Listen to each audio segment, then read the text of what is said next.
Bobby! Siya yung mahaderong pulis na kinakwento mo! Grabe yung panlalait mo sa kanya eh, no? Ikaw yung pangit. Hindi kagalingan, hindi katangkaran, na gustong magrena sa Station 12. Bobby, tama ka. Hindi kagandahan.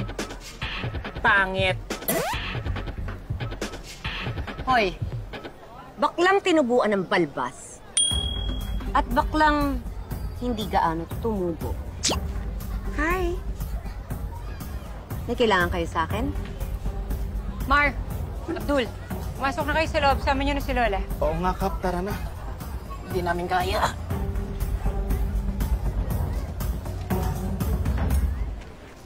Mama mo, Blue!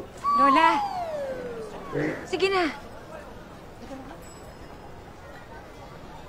Anong ginagawa mo dito? Boring ba sa Station 12? Kaya dinaya mo dito yung kiniinggitan mo? Ako? May inggit sa'yo?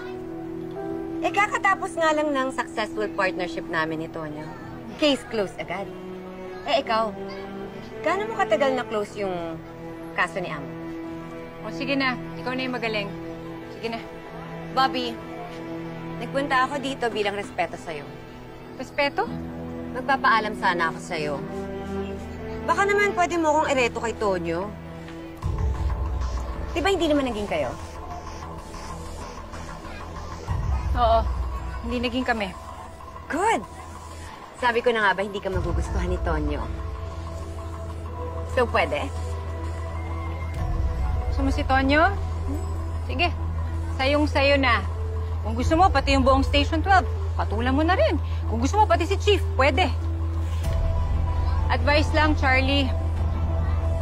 Huwag kang masyadong obsessed sa akin, ha?